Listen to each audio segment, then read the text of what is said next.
பெண்கள் பாதுகாப்புக்கான நடவடிக்கையை தமிழக அரசு எடுத்து வருவதாக அமைச்சர் சேகர் பாபு தெரிவித்துள்ளார்.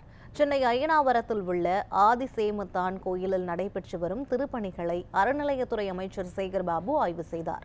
அதைத் தொடர்ந்து பெரம்பூர் சந்திரயோகி சமாதி சாலையில் வடசென்னை வளர்ச்சி திட்டம் சார்பில் 18 கோடியே 70 லட்சம் ரூபாய் மதிப்பீட்டில் கட்டப்பட உள்ள புதிய சமுதாய நலக்கூட்டத்திற்கான அடிக்கலை நாட்டினார்.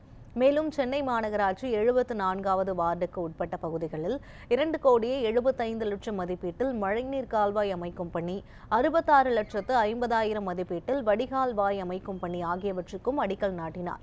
அப்போது செய்தியாளர்களுக்கு பேட்டியளித்த சேகர் பாபு, வடசென்னை வளர்ச்சி திட்டத்தின் கீழ் 682 கோடி ரூபாய் மதிப்பில் பணிகள் நடைபெற்று வருவதாக தெரிவித்தார்.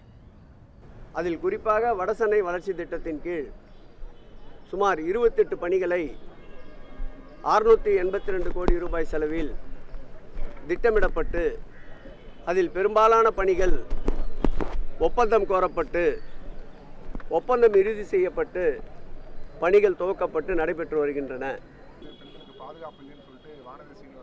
அங்கொன்று இங்கொன்று நடக்கின்ற சம்பவங்களுக்கு உறுதியான நடவடிக்கையை இந்த ஆட்சி எடுக்கிறது. குற்றங்கள் நிகழ்வதை தடுப்பது ஒரு புறம், குற்றங்கள் நிகழா வண்ணம் அதை பராமரிப்பது ஒரு புறம். நடந்த குற்றங்களுக்கு உடனடியாக நடவடிக்கை எடுக்கப்படுகின்றது. பெண்களுக்கு அதேபோல் விழிப்புணர்வை, பாலியல் வன்கொடுமையினுடைய தாக்கத்தை, கோரத்தை மக்களிடையே விழிப்புணர்வை அதிகப்படுத்த மாண்புமிகு முதலமைச்சர் உத்தரவிட்டிருக்கின்றார். இன்னார் இனியவர் என்றில்லாமல் நடைபெறுகின்ற தவறுக்கு காரணம் யார் இருந்தாலும் அவர்கள் மீது உறுதியான நடவடிக்கை எடுக்கின்ற சட்டத்தின் ஆட்சி தமிழகத்தில் நடைபெற்றுக்